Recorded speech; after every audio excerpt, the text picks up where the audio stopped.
Replacing the drive blade for the Model 50P pneumatic nailer. Mount the nailer upside down in a padded vise. Remove the 4 socket head cap screws with a 3/16 hex wrench. Lift the channel assembly and adapter foot vertically off the driving blade. Remove the rubber bumper.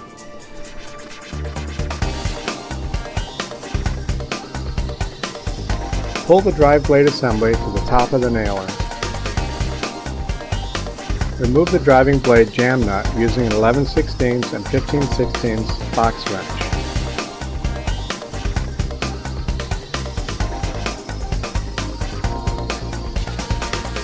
Remove the jam nut. Remove the 1/4" dowel pin holding the drive blade.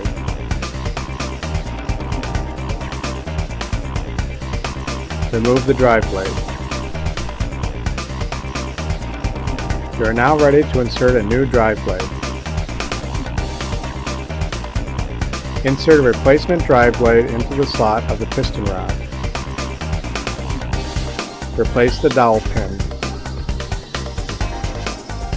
Screw the jam nut back in place over the base of the drive blade. Tighten the jam nut thoroughly using the 11/16 and 15/16 box wrench.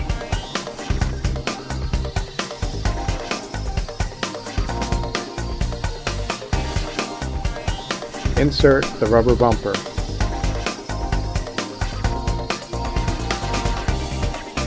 Place the channel assembly with foot over the drive blade.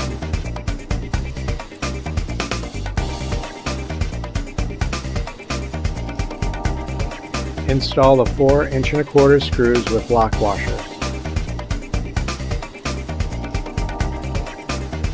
Tighten all screws firmly.